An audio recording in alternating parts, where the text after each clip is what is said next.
Wah, ada HP nih, ngukur ah. Coba diukur panjangnya kira-kira berapa ya? 15 cm panjang. Coba lebarnya 7,5 cm. Dan ketebalannya 1 cm. Menggunakan mistar masih bisa. Ya coba minjam kertasmu dong. Mau buat apa itu? Untuk mengukur ketebalan bisa nggak ya menggunakan mistar? Coba deh kamu ukur. Waduh, tipis banget. Susah lagi ngukurnya. Coba deh pakai koin, bisa apa enggak? Waduh, sama aja tipis banget. Kira-kira pakai apa ngukur ketebalan? Apa ya kira-kira alat untuk mengukur ketebalan benda setipis ini atau sekecil ini?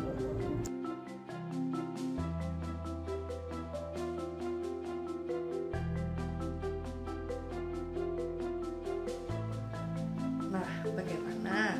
Sudah melihat tayangan tadi kan? Banyak dari kita melihat atau bahkan menemukan benda-benda kecil yang ada di sekitar kita yang ingin kita ukur menggunakan mistar. Tapi ternyata kita tidak bisa menggunakan mistar untuk mengukur panjang, diameter, maupun ketebalannya. Nah, kira-kira alat apa sih yang bisa kita gunakan untuk mengukur hal tersebut? Untuk lebih jelasnya, akan kita pelajari pada materi berikut ini. Pada pertemuan kali ini, kita akan mempelajari tentang mikrometer sekup. Dengan tujuan pembelajaran yang pertama, memahami pengertian dan tingkat keterbatasan mikrometer sekup. Yang kedua, memahami bagian-bagian dari mikrometer sekup. Yang ketiga, memahami cara menggunakan mikrometer sekup. Dan yang keempat, membaca hasil pengukuran menggunakan mikrometer sekup. Mikrometer sekup adalah salah satu alat ukur yang digunakan untuk mengukur besaran panjang selain mistar dan jangka sorong. Mikrometer sekup digunakan untuk mengukur benda kecil yang memiliki ketebalan tipis atau yang memiliki diameter kecil. Mikrometer sekup memiliki tingkat ketelitian 0,01 mm atau 0,001 cm. Ini loh yang namanya mikrometer sekup.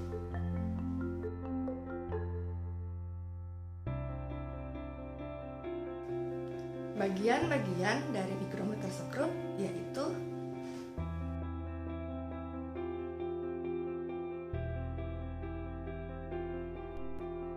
Yang pertama ada frame atau rangka sebagai tempat untuk meletakkan komponen mikrometer sekup.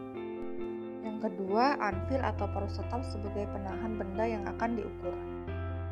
Yang ketiga, spindle atau poros gerak sebagai penjepit benda yang akan diukur bersama dengan anvil atau poros tetap. Yang keempat, sleeve sebagai tempat diletakkannya skala utama. Yang kelima, thimble sebagai tempat diletakkannya skala nonius. Yang keenam, locknut atau tuas pengunci untuk menahan spindle atau poros gerak agar tidak bergerak saat proses pengukuran dilakukan. Yang ketujuh, ratchet untuk memutar dan mengencangkan spindle atau poros gerak saat ujung spindle telah dekat dengan benda yang akan diukur. 8. Skala utama dan skala nonius. Skala utama adalah nilai yang menunjukkan hasil pengukuran dan skala nonius adalah skala yang menunjukkan nilai desimal terhadap suatu pengukuran.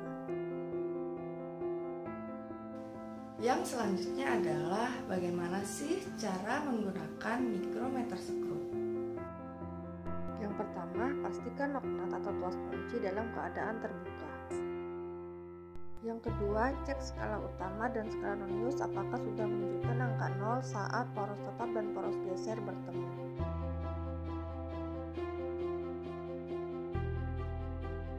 Tiga, buka rahang mikrometer sekup atau buat jarak antara poros tetap dan poros gerak dengan melakukan putaran pada pemutar sehingga benda yang akan diukur dapat masuk di antara kedua poros. 4. Letakkan benda yang akan diukur di antara poros tetap dan poros geser, lalu putar pemutar sehingga benda terjepit dan putar pengunci agar pemutar tidak dapat bergerak lagi. Yang kelima, jika benda sudah terjepit di antara poros tetap dan poros gerak, maka bacalah hasil pengukuran menggunakan mikrometer sekup dengan melihat nilai pada pada skala utama dan skala non-minus.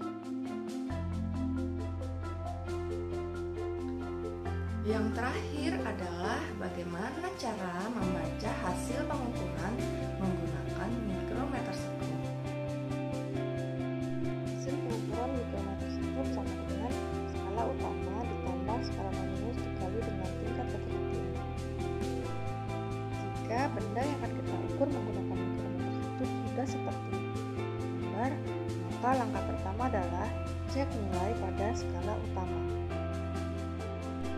Langkah kedua, cek nilai pada skala non-minus, lalu kalikan dengan tingkat ketelitian mikrometer sekrup yaitu 0,01 mm. Langkah ketiga, jumlahkan antara skala tetap dengan skala non-minus. Jika hasil pengukuran kita seperti pada gambar, maka dapat dilihat bahwa di situ skala utamanya adalah 2 mm. Skala non-minus ditentukan dengan angka 5 mm. Tingkat ketelitian mikrometer sekrup adalah 0,01 mm. Hasil pengukuran sama dengan skala utama ditambah skala non-minus kali tingkat ketelitian, berarti 2 mm ditambah 5 dikali 0,01 mm, jadi 2 tambah 0,05 mm, jadi hasilnya 2,05 mm. Sampai di sini sudah paham kan tentang mikrometer sekrup? Nah, untuk menguji pemahaman kalian tentang materi ini, silakan coba jawab pertanyaan berikut ini.